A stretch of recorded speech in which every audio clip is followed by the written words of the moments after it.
Tonight we're really lucky to have some great speakers on board as we talk about US basketball pathways. And thank you also everyone for sharing your questions. So hopefully during the presentations your questions are answered, and if at all, we've got the chat panel going there, so we'll keep an eye on that throughout.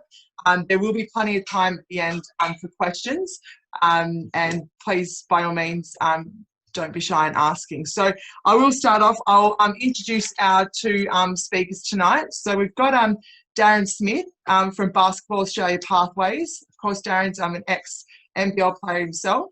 And Darren works alongside Adrian Newell. So Darren and Adrian have been through the college recruitment process themselves as players and have observed the growing desire of Australian athletes seeking to pursue the pathway. Darren has also been through the process more recently as a parent, with his daughter Alana securing a scholarship at Stanford University, whilst Adrian has provided years of support and advice to student athletes within his roles at the Australian Institute of Sport and the University of Melbourne. So welcome, Darren. We'll hear from Darren in a minute. Now, we've also lucky to have on board Sam Tomlinson from Aussie Basketball USA. Now, Sam herself is a very esteemed basketball player and from the wonderful Tomlinson family. She's won a gold medal with the Australian junior national team at the Under-21 World Cup before carving out a career both in the Australian WNBL, Europe and the WNBA pre-team squad. Sam firsthand has knowledge of the opportunities that basketball can present for players, as well as she has what it takes to reach the elite level in the sport. Combined with her passion for junior player development, Sam is able to give each player the opportunity to put themselves in the best possible position to land a high level of play at Division 1 level and give them the best chance to succeed both in the short and the long term. Okay, so welcome, Sam, and we look forward to hearing from you soon. And we're also really lucky to have on board the Flames coach, Katrina Hibbert, who if at the end, we'll have time to share her experiences of college as well. All right, so welcome Sam and Darren. We will kick off tonight with Darren, and we'll hear a bit about what Darren does and also the BA pathways as well. Over to you, Darren. Excellent. Thank you very much, Rach. And thanks for everyone for joining us tonight. Hopefully we'll be able to provide some information that you guys are looking for and answer a heap of questions. I think between Sam and Katrina and myself, you know, we should be able to address a lot of the major areas of concern in regards to recruitment for college and what life's like going through that. For me, so I'm Darren Smith. I run the Basketball Australia Pathways service under Basketball Australia, and I'm based in Melbourne. And as Rachel alluded to, I was lucky enough to go through the recruitment process when I was an athlete, which was a lifetime ago and very different to what it looks like now. But then lucky enough also to play in the NBL for a long time before my daughter came along, and then she was lucky enough to be good enough to be looked at for state teams and then junior national teams and be recruited by some great schools, and then eventually was awarded a scholarship to Stanford University in California, where she graduated last year and is now playing in the WNBA. So for me, it was a really good opportunity to sort of understand what it was like as an athlete way back in my time, but then also as a parent, going through that process and learning all the things about college recruitment that specifically for Alana, which we've then been able to sort of wrap up into a more program focus for athletes across the country. For us, so Sam and I have known each other for a long time, and so we've decided to split up a bit of the information tonight. And for me, the first thing I really wanted to talk to everyone about was the academic requirement for athletes coming from Australia, because as a college athlete, you know, there's a couple of things that are going to make you eligible to play. One of them, you need to be good enough at basketball, but the academic side of things is an essential part of accessing opportunities in the US. So I will provide Rachel some resources that she might be able to disseminate to the group after the session. But broadly speaking, and I'll talk specifically about Division 1 NCAA schools here, because they're the most difficult academic requirements. And then if you meet those requirements, you'll therefore automatically qualify for other associations and divisions.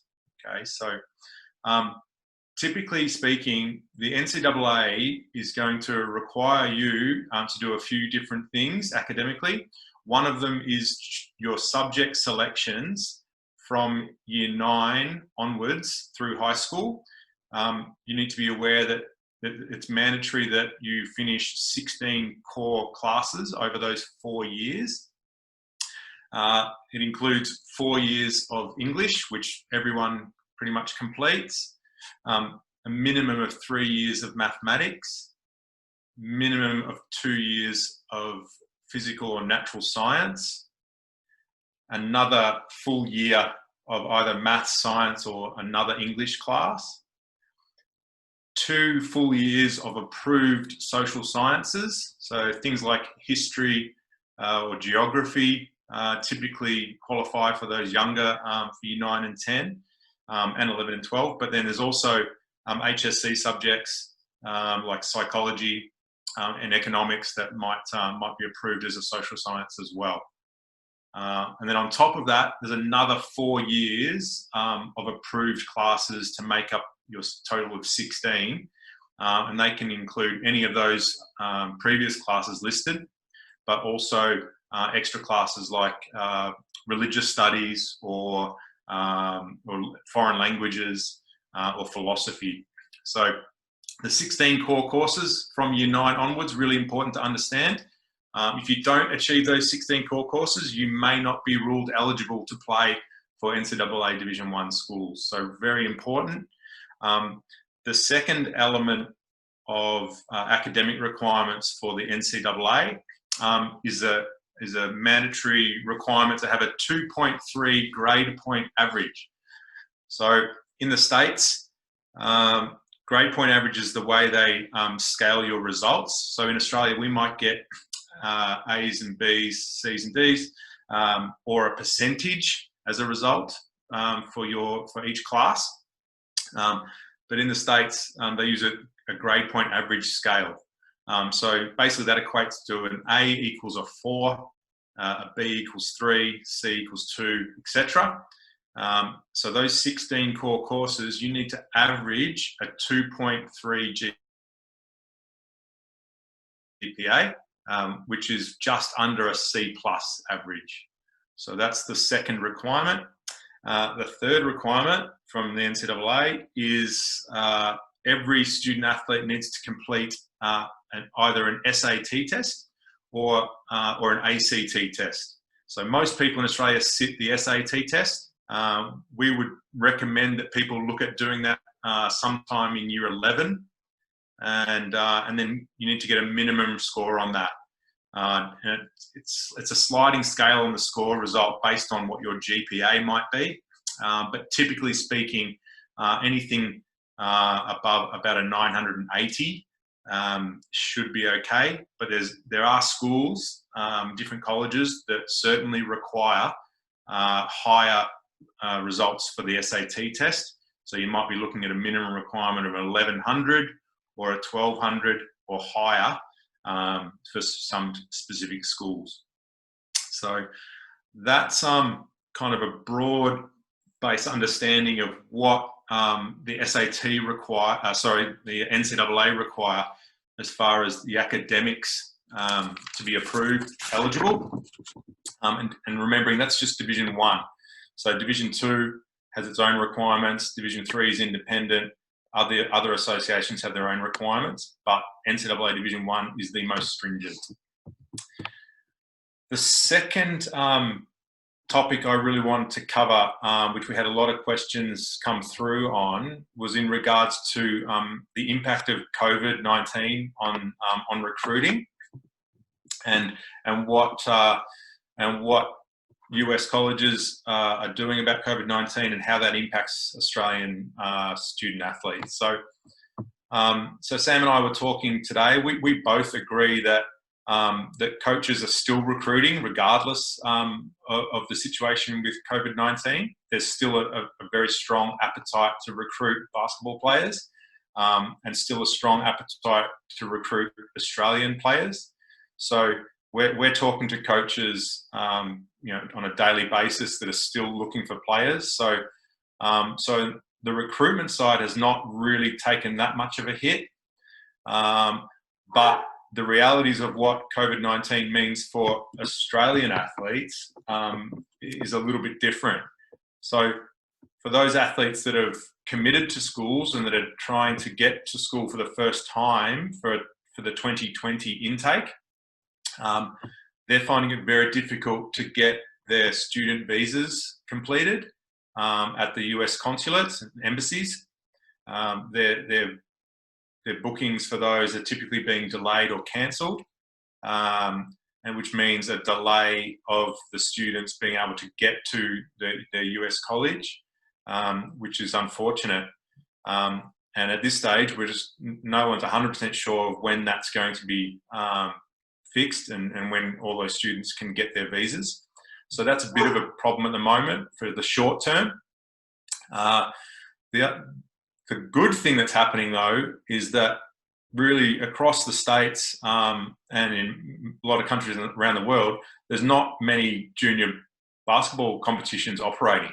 So it's difficult for coaches to go anywhere and watch people play, which is a good outcome for Australian athletes because not many coaches come to Australia. So at the moment, they're needing to look at video and highlights and games of the athletes playing. So that's actually a good thing for Australia. So that, you know, all we can do is provide video, which is, you know, a little bit different to what coaches used to be able to do. They used to be able to drive down the road to compare an Australian kid against, you know, someone they could see in their own state or their own city. That's not really happening at the moment, so that's a good thing. The other thing that it means for Australians is the inability to tour or to go on official visits. So travelling to the States at the moment is impossible.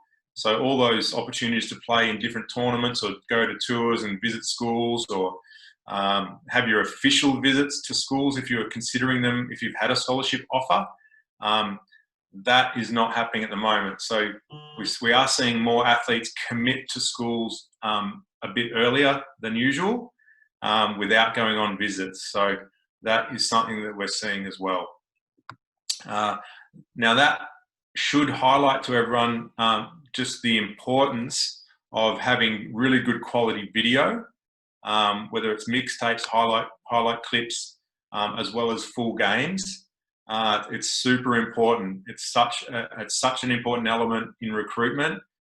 Coaches it's the first thing they typically ask us is, you know, if we're talking to them about a certain athlete, the first question we get asked is, can you send me the video? And if you don't have quality video to view, that could be, it makes it very difficult for you to get recruited, particularly when coaches are comparing you against, you know, 20, 50, 100 different athletes that might be wanting to go to their school. So really super important as far as getting film together and video together, of highlights and full games as well. The last point I wanted to make before we hand over to Sam is there was a range of questions about how to really market yourself to colleges and to coaches. And again, the video is really key in that. But it comes down to a couple of elements. First one is research. So researching which schools are realistic for you, what level of school and competition that is realistic for your ability. So it's important for you to understand that. Then research which schools might offer the kind of degree you're interested in studying. The location might be important. You might have family or friends in a particular city So that might be a good situation for you. And then researching who the coaches are, their contact details, and touching base with them is always a good idea. But just knowing from experience, so we approached about 50 schools for Alana, for our daughter, and most schools ignored our initial approach. Coaches typically really want to speak to someone in Australia that they trust, as far as a coach or someone like Sam or myself, who just understands the market and how it translates, how the talent might translate to the States. So it can be problematic, and you can get ignored a lot by coaches because they are getting a lot of emails from kids. But that shouldn't stop you from giving it a shot and trying to show some initiative and get in touch with a range of programs. Back to you, Rach.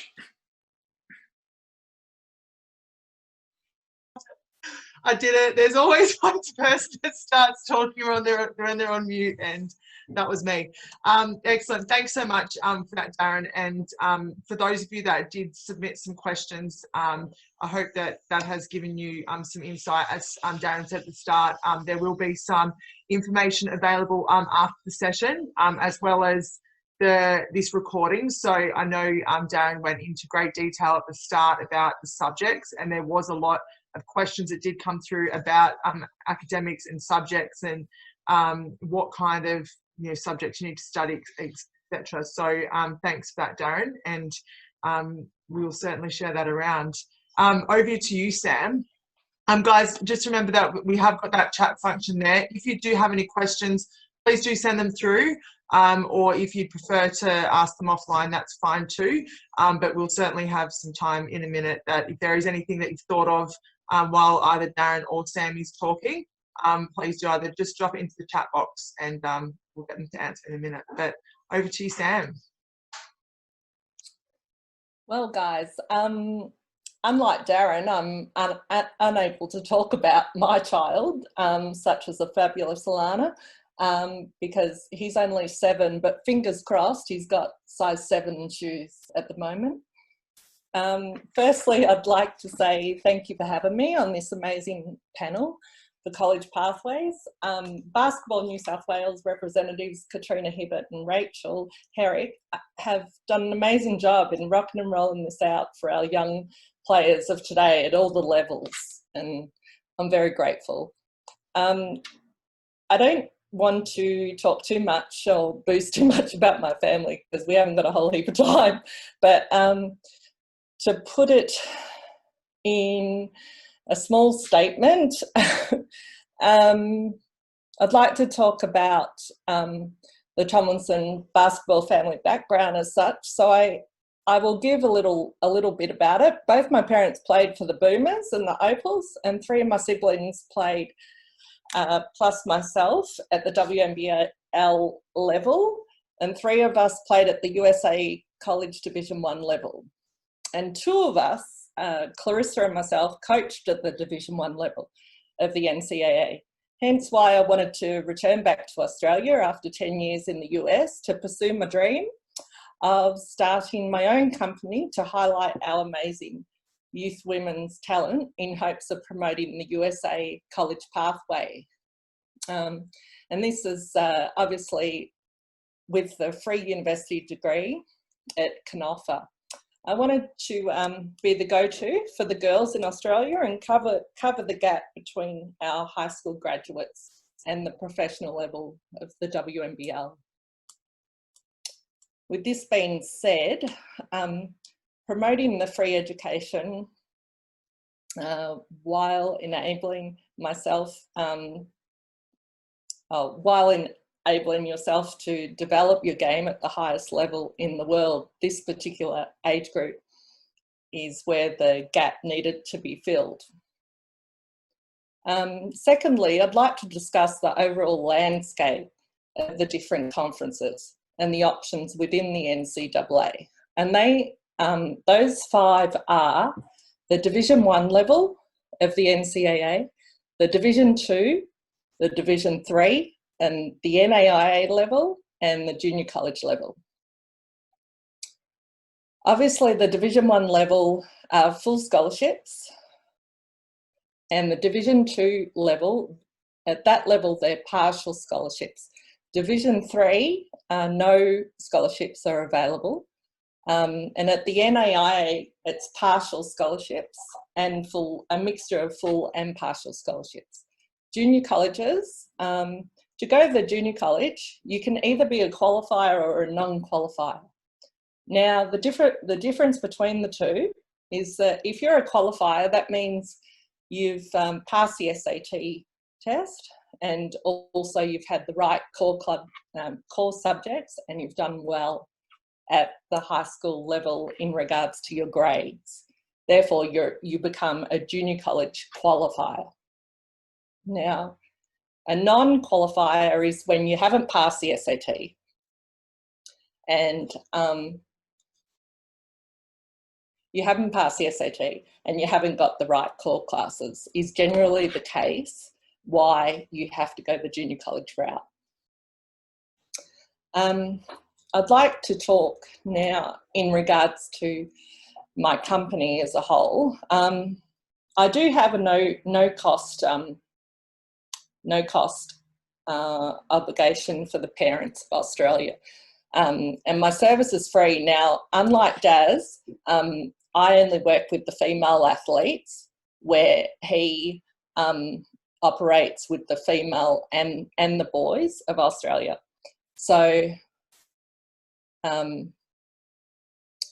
that's the difference kind of between the two of us. I travel extensively interstate into all the national Australian championships, and at the under 16 level, the under 18s and the under 20s.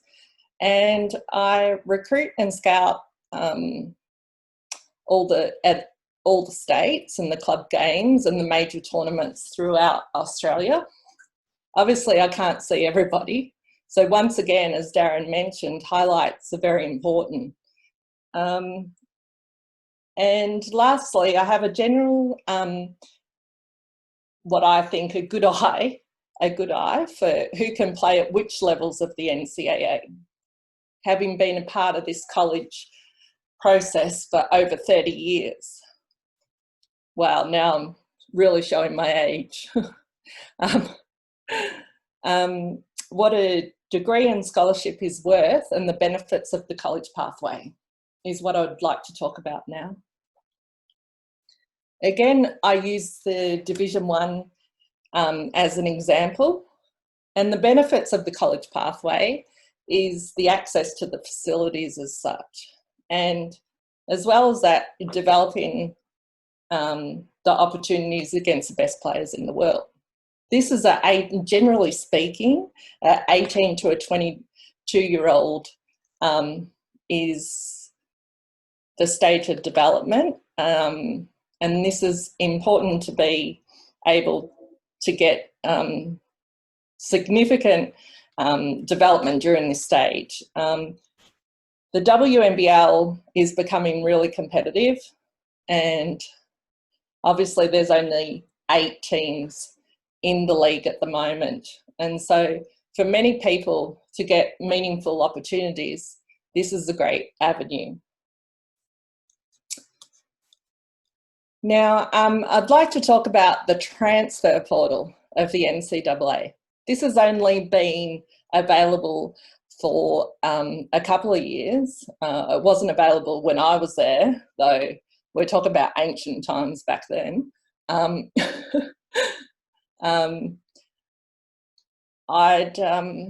speak on behalf of the NCAA Women's Division 1 side again, and that the transfer rate this year was quite significant.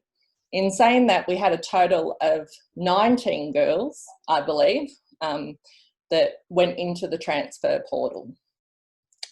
I'm not sure what Daz thinks, but at this time, I think that we need to make a better decision with choosing our schools. I think that's really important. Look, we never really know exactly what the right fit is 100%. Until we've played at the school for a whole season, really. And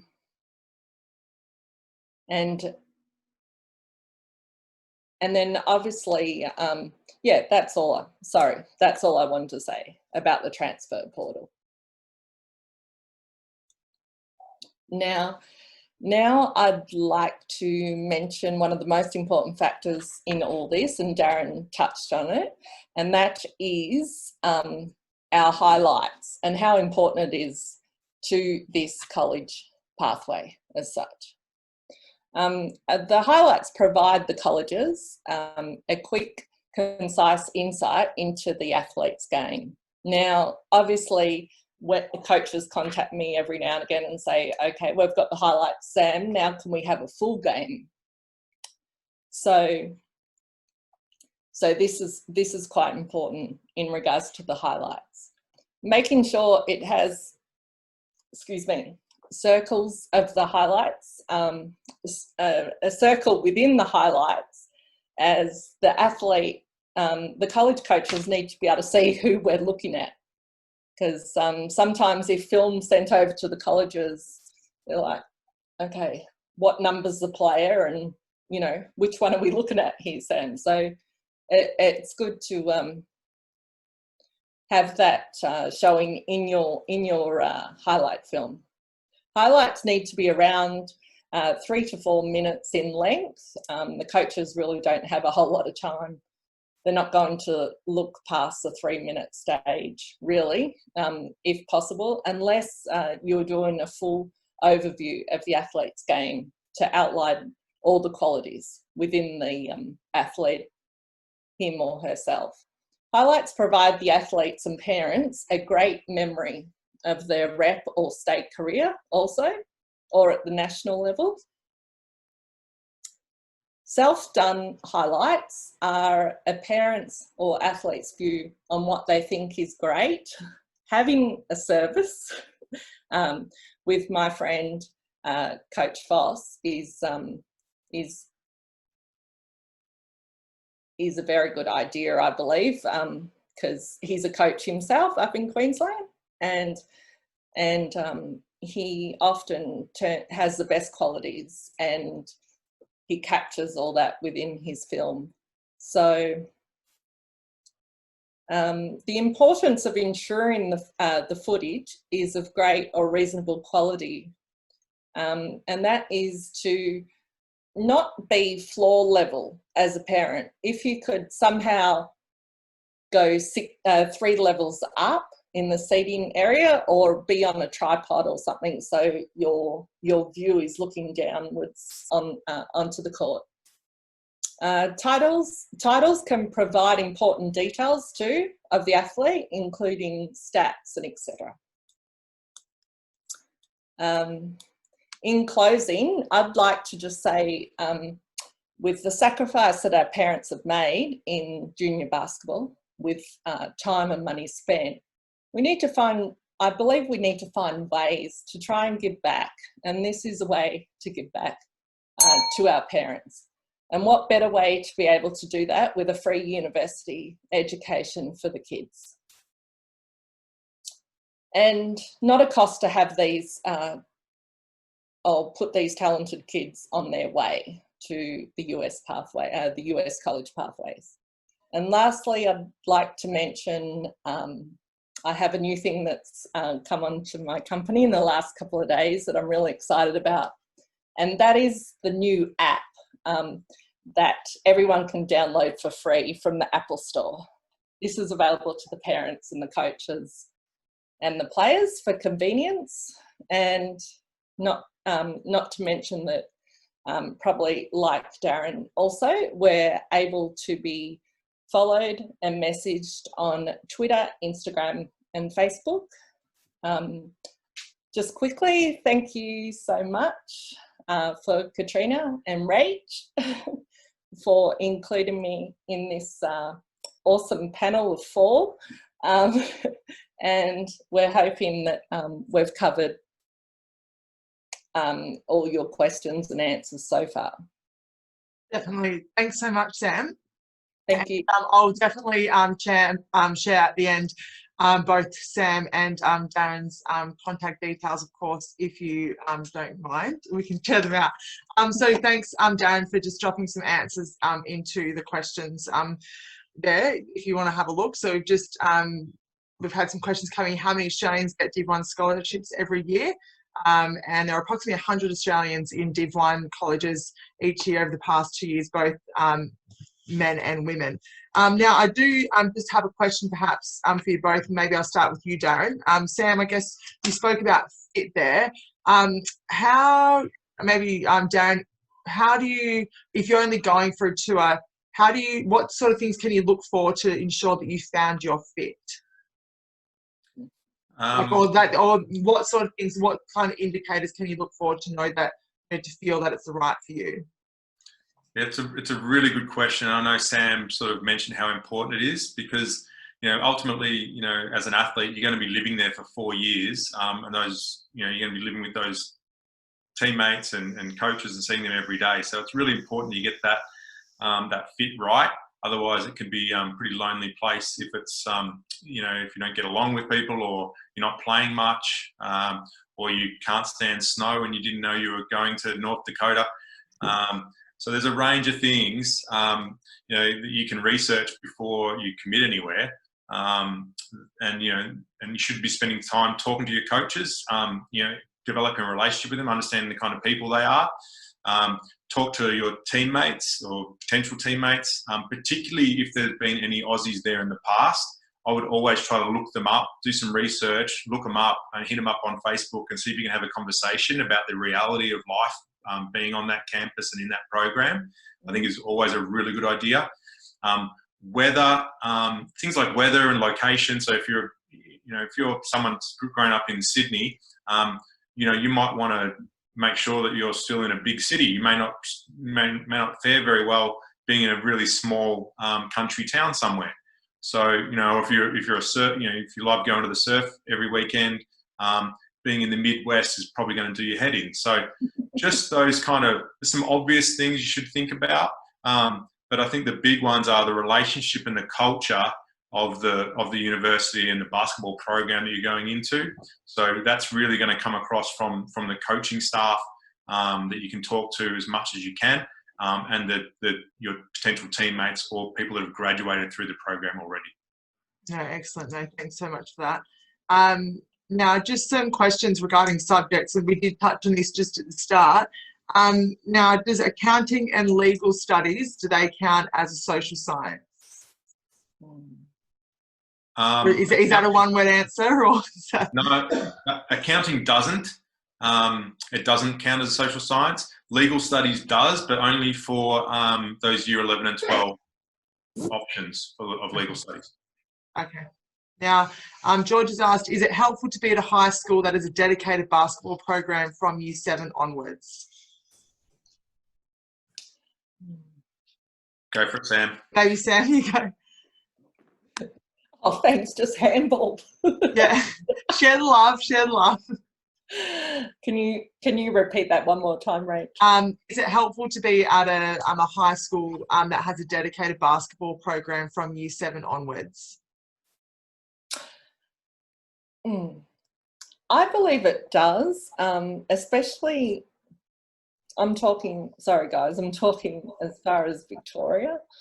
A lot of the coaches at all of the sporting schools around Victoria are quite knowledgeable about the college pathway, and so I believe it is an advantage if you're able to get into one of those programs. Yes, but it's not highly important, but okay.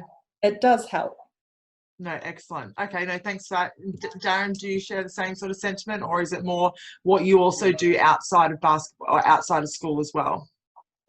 Yeah, I definitely agree with Sam. I think it can be an advantage because ultimately, you're being recruited from your basketball ability. So that's the number one thing that you're being recruited for, your ability to perform well at a high level in the game that we love. So, and it's super competitive. It is ultra competitive to get these scholarships. They're worth a lot of money. So there's a lot of people trying to get them. So if you can do extra work and, working on your game and extra skills practice, that is definitely going to pay off and help you improve. So if your school has an opportunity for you to offer that, then, that's probably an advantage. No, definitely. And I think maybe on that one, and maybe Darren and then Sam, you can add a bit after. Now, I guess in terms of workload, and I would imagine, like, especially at a sporting school, I know I went myself, that you start to increase that workload. Can you maybe give a bit of insight as to maybe what a day or a week looks like for like a college athlete? Including like weights and lifting and shooting and team practices. It certainly is a step up to what maybe, reps and things look like. Can you maybe give a bit of an overview, Darren, and then maybe Sam, of what that kind of looks like? Yeah, I've got a bit of a list of a typical day that Alana kind of helped me prepare, what her life looked like in season. So I can quickly hit that if you like. Sure. Okay, so let me just find it. Sorry. So it's typical day started quite early. It was about 6:30 or 7 a.m. for an early session on rehab or any specific needs that an athlete might need as far as just looking after your body. So the trainers were available at that time. Then breakfast, then going to class for a bunch of hours, so 2 to 3 hours of required classes. Then lunch, then going straight to practice, up to 3 hours on court at practice. After practice, shower and have something to eat. Then you've got study hall. So typically, most students are required to have kind of a mandatory study time to make sure you're keeping on top of all your classes. And so that's going to finish at like 7:30, 8 o'clock at night. And then for Alana, she then went and spent some time shooting by herself at a gym on campus as well. So it is a very busy time. You have to manage your time very well, but you're given a lot of help as well. So there's academic advisors and your coaches and a range of people to help you keep on track with where you need to go and what you need to do. Yeah, no, excellent. No, thanks for that. And I think, that's a nice little package, but I'm sure it's quite different. But I think it's one thing that's quite unique is that obviously the workload and the load in particular does increase. Now, Frog or Katrina here, I'll throw to you. You also went through just a few years ago the collegiate system also. Now, I've got two questions for you because you also had an experience too. So maybe you could share a bit about like your experience. And the other question I've got for you is I know that there's a lot of questions around should young athletes go to the college or should they stay in Australia? Maybe just a bit about what your view on that is, of course. Maybe you have a preference towards the WNBL. I'd like to hear like your views on that too, or is there definitely? I think now we are seeing a lot of college athletes coming back from college and funneling into the NBL and WNBL. I'd love to hear your view on that too. Now, be controversial careful, question. You've put me controversially right in the middle of it, haven't you? I guess my experience, and I'm a bit younger than these other two, so my college experience, I actually went to high school as an exchange student. So my pathway to get to college was an exchange student in Louisiana, where 5 of us Australian, we were all Victorians at the time. Sam Tomlinson's actually younger sister and I, we all went to different high schools, and then through the high school pathway, we were able to get recruited because we obviously played high school basketball. So I think one of the important things is if you can do the school visits, which unfortunately right now you can't, it's important, as Sam and Darren said, to go and visit the school, understand the culture, the location, there's, the weather, all sorts of things, and if it's a good fit for you. So fortunately for me, I had such a wonderful high school experience. I ended up 20 minutes up the road at Louisiana State University.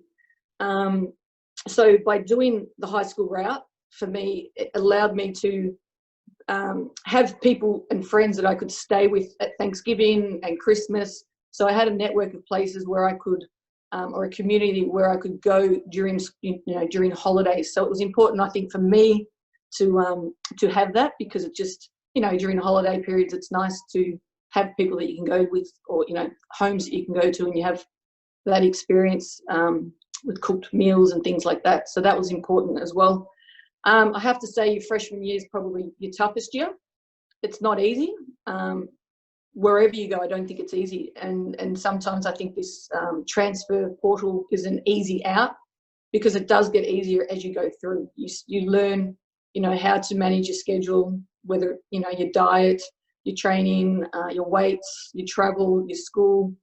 It's a lot to learn, but I think once you learn it your freshman year, you learn, some great life skills, resilience, pushing through, finding great opportunities. And you also get to have the experience of college life, going to football games on a Saturday night where there's 90,000 people, people are tailgating, you get the whole experience of life in America, so somewhat to what you see on the TV shows. So, I recommend it. For me, it opened up the opportunity to be drafted to play in the WNBA, which probably would not have happened if I'd stayed in Australia. But there are, depending on, I guess, where Ezzy McBeggar's in a different situation, where she's been able to find that pathway through the WNBL and into the WNBA. So I guess it kind of sits with where you are with your basketball and what sort of opportunities and life experiences you're also looking for. But when you walk away with probably $500,000 of education and scholarship, and you get to play basketball every day, it's easier, I think, to do it in college than work full time in Australia, have to train, support yourself and try and do an education as well. It's a little bit tougher, I think. Whereas in college, you get to play every day and train every day. That's just my opinion and my experience, but that was 25 years ago. So that long, geez, you haven't aged a bit. Well, and you know what? And that's the thing. It's so much easier. I believe it could be easier these days, because we didn't have Skype, we didn't have social media. I have letters that were written to friends in high school. That that's how we communicated. So it's very different now. So I imagine it would be much easier, in my opinion, because of the connection that you can keep. Yeah, no, absolutely. I think technology is great as well. Now, sorry, the second part of that question, Frog, was I really enjoyed hearing your story and your tales. Do you think that being in your current position that you are now, as the head coach of the Sydney Uni Flames, do you think that young athletes that are, maybe on the cusp and maybe deciding whether college is for them or stick it out in Australia, bearing in mind obviously that the turnover in the WNBL is huge, and then their DP spots, or if they're good enough, they'll go straight onto a roster. What's your view on that? And do you have it's different for everyone's journey as well. I know I opted out of college and went through the pathway, the institute, and straight into a team. But what's your view on that? And do you think or is it just up to the individual's journey? I think it has to be I think it has to be individual. I'm trying to be political. I just think it really does actually have to be individual, and you have to know what you are capable of. Or, for me, my mum saw it as an opportunity for me to grow and mature and develop. So and the opportunities in the WNBL in Victoria at that time were very limited. So it was a great option for myself. So it depends on, your situation. Can you get an education? So at Sydney Uni, obviously we can provide scholarships, in those positions, but not all WNBL clubs can. So do you have the time to be able to study, work, and train and meet those commitments? Because the WNBL now is going, fairly professional, training during the day. So trying to find that balancing act with all of it, I think, is becoming more and more difficult. So you've got to understand, what's your situation and what works for you. Definitely. And by all means, guys, keep the questions coming in. We're getting some great insight as well. Now, I'll let you off the hook for the moment, Frog. Thank you so much for sharing that. Now, Darren, and then Sam, is there any universities in your opinion or colleges that you think are, like, whether they are Australian friendly? That's a question that's come through a few times. I know we know a bit about St Mary's, and that's been dubbed a bit of a Australian expats go there, and a lot of Aussies go there. Is there some that you find maybe are Aussie friendly, or is it more just if you go through yourselves, that more based on the connections that you guys have made? Yeah, look, I think it's different for every athlete, potentially. Some athletes really want to go somewhere where there's another Australian. They really want that level of support. And then, you know, as an example, but Alana was very comfortable being the only Australian. So it really does depend on the athlete specifically. And then, I mean, for us, and you know, and I'm sure Sam will be the same, but you know, we've got stronger relationships with some schools across the states at all those different levels. So you know, we can make some introductions to those schools a bit easier. But from our side of things, we just talk to the athlete and the family and try to understand what's really important to them, what kind of outcome are they really wanting, and then go and do the research and find the schools that kind of fit that criteria, you know, regardless of the relationship. Oh, that makes sense. Sam, do you have anything to add to that? Daz did a pretty good job at explaining all that. You know, as I mentioned, it's really hard internationally to sometimes find that perfect fit, and you're really never going to know that perfect fit unless you've been there for a whole season, you know. And yeah, it's and then if it's not a good experience, if it's not a good college pathway, you know, generally speaking, you want to change it, and so that's when you enter into the transfer portal. Sure. And that's stressful within itself. No, fair enough. No, that makes sense. Now, I guess just as I think that for each person that's wanting to or thinking about it, Darren, can you like maybe, I mean, I know it may differ with visas and SATs and things like that. What sort of timeline or like time commitment would you, like, as a guesstimate, would you like, or should people allow for this process? We would recommend people start the process early. So getting an understanding of what's required from like year 9, just because there's those subject requirements. That's the fundamental thing you've got to be concerned about at year 9. Just awareness of that. So when you are making those decisions in the future, that you're making sure they're the right ones. So year 9, I think, is good. You know, you obviously need to be focused on your basketball at that stage as well. Year 10, again, it's about development. Getting some video in year 10 would be appropriate. You can register with the NCAA Eligibility Centre in year 10. And then year 11, it starts to ramp up. College coaches are allowed to talk to you from year 11 onwards. You know, the video is going to become more and more important. Doing an SAT test in year 11. And then year 12, you know, it's really ramping up. You should be talking to a few schools. Hopefully, not always, but hopefully within year 12, and starting to really refine those conversations and looking for opportunities. No, Can I add to that, Rach? Go for it.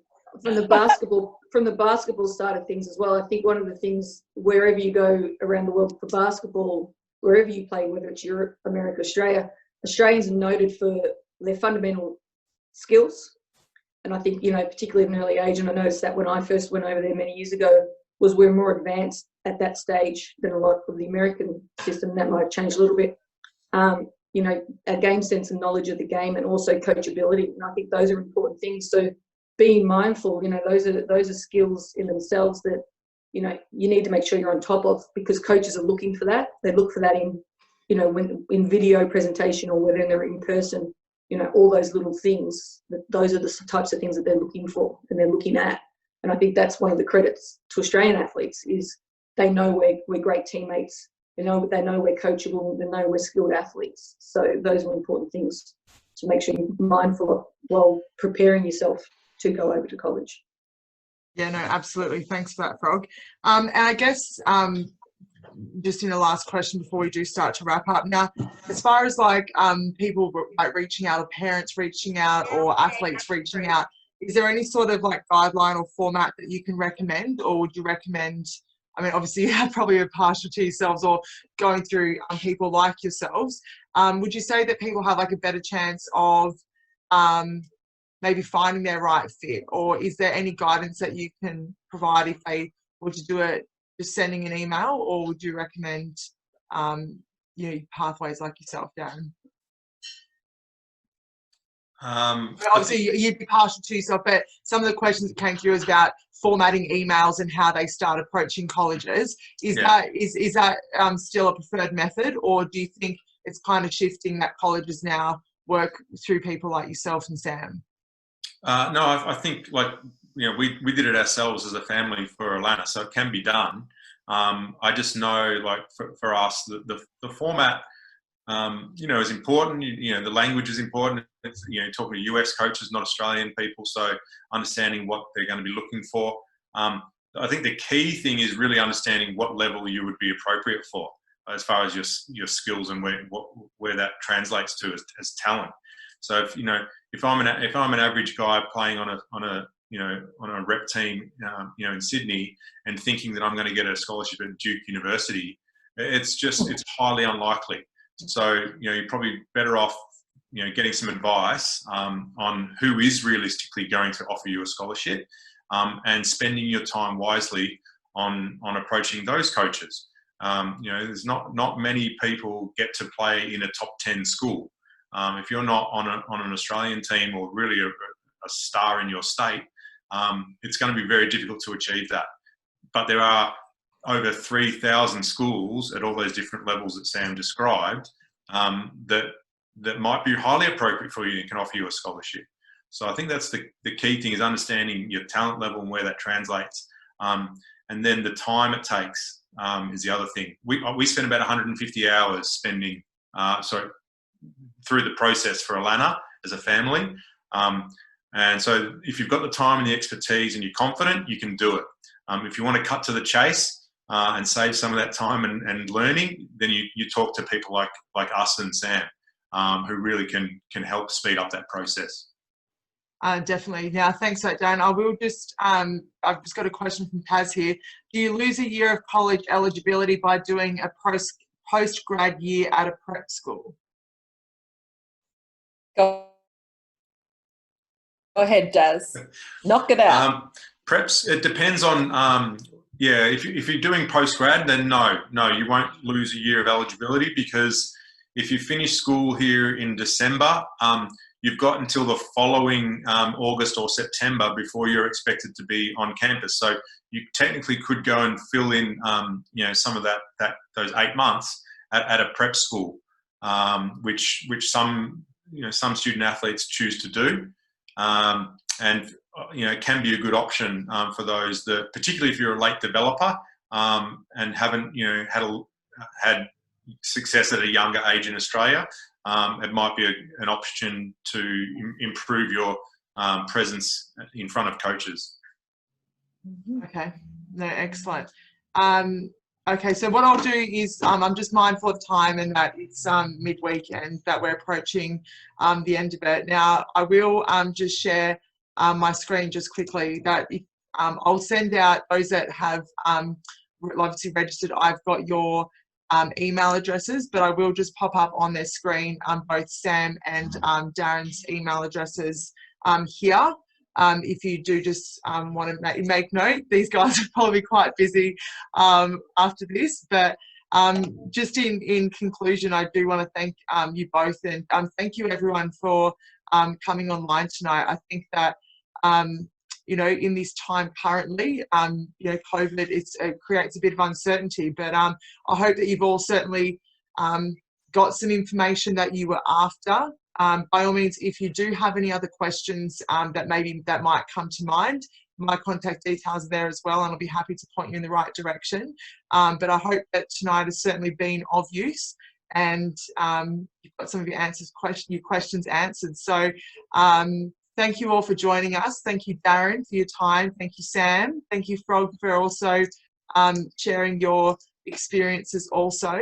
And you know, we look forward to and wishing you all the best. If you're in New South Wales, good luck for those that are having seasons starting again soon. Victorians, we're thinking of you, and we hope that we don't follow suit after you. So feel free to take down the details, whether it's mine, Darren's or Sam's, and by all means, we'll be happy to share with you or answer any questions. So thanks everyone for joining.